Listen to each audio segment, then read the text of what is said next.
What's up, y'all? Haterite here, and in today's video I've got an Arc Titan build that will blow your mind. I'm talking a build so strong that I myself have used it in everything from master raids, trios, and pub stomping dregs in the seasonal playlist. I even used it in every single Grandmaster Nightfall this season with incredible success.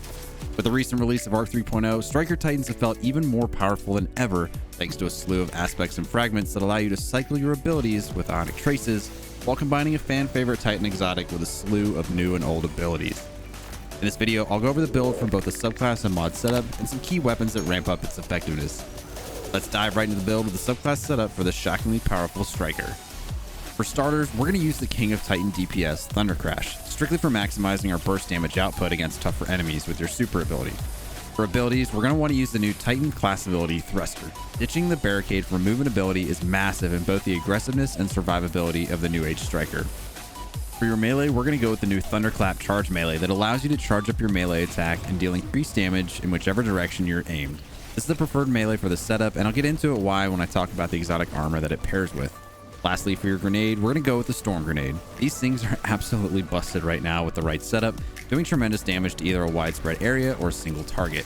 For aspects, we're going to go with Knockout and Touch of Thunder. With Knockout, you'll be able to become amplified and start health regeneration by defeating targets, in addition to increasing your melee range and damage when you critically wound a target or break their shield. With Touch of Thunder, we start to see the build really take its form. This aspect gives certain grenades enhanced functionality, and in the case of this build utilizing the Storm Grenade, after its initial detonation it creates a roaming thundercloud that tracks nearby targets and fires bolts of lightning at foes underneath it. Next, onto the fragments that will amplify this setup even further.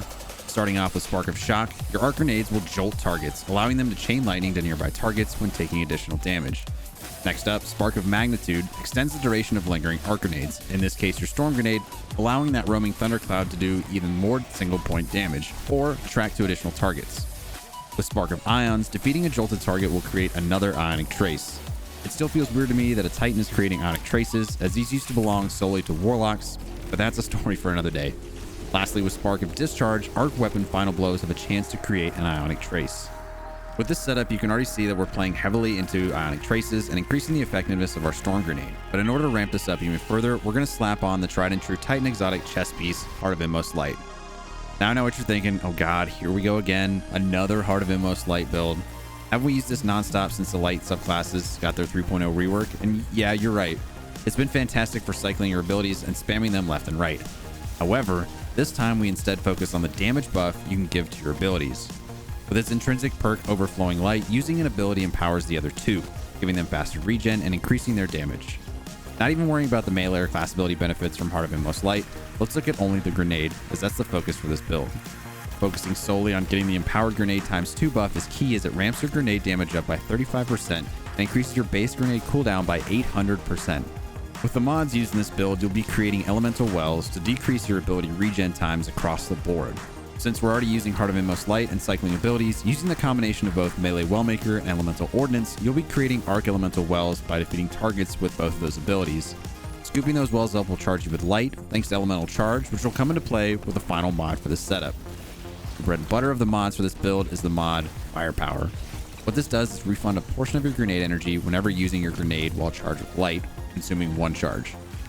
A combination of Harmonic Siphon on your helmet and Innervation on your boots will create orbs that will continue to reduce your grenade cooldown. Impact Induction on Solar Arms will reduce your grenade cooldown when causing damage with your melee attack. And lastly, stacking Bomber on your class item will again reduce your grenade cooldown when using your class ability. You'll notice that my build typically doesn't rely on any seasonal mods, allowing it to withstand the test of time.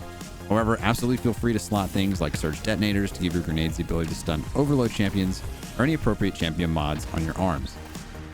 Because we'll be using Spark of Discharge, defeats with arc weapons will periodically spawn Ionic Traces, so using an arc energy or heavy weapon will be in your best interest. There are several that work well to bolster this build that come to mind. Salvager's Salvo, Risk Runner, or even the new seasonal exotic fusion rifle, Delicate Tomb, are all great options. However, one weapon in particular shines above the rest, and that's the exotic bow, Trinity Ghoul. With its exotic perk Lightning Rod, precision kills with this weapon will grant the next shot chain lightning capabilities. This gets even better when the weapon is masterworked, granting it the ability to proc Lightning Rod from any arc damage final blow. That includes your melees or grenades. So essentially you have a weapon that ties into your abilities, allowing you to continuously chain lightning between targets while also creating Ionic Traces to play into your ability regen. Now, Trinity Ghoul is definitely not required to make this build work. It only serves to further reduce your ability cooldowns even further. Any arc energy weapon will work, so feel free to slot what works for you and your playstyle. When it comes to taking this build into things like Grandmaster Nightfalls, Master Raids, etc., feel free to use whatever you need to get the job done. In the event that you're not using arc weapons and taking advantage of Spark of Discharge, I'd recommend swapping it out for Spark of Resistance, giving you an additional 25% damage resistance. All in all, this is hands down one of the strongest and most fun Titan builds I've ever used.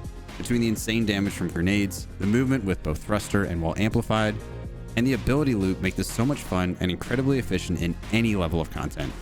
Get out there and make Shaxx proud by throwing all the grenades you can. That's it for today's video. If you enjoyed it or found any of the information useful, then a like is greatly appreciated, as well as subscribing to the channel for future Destiny 2 content. That's it for me. I'm done. I'm out, and I'll see you on the next one.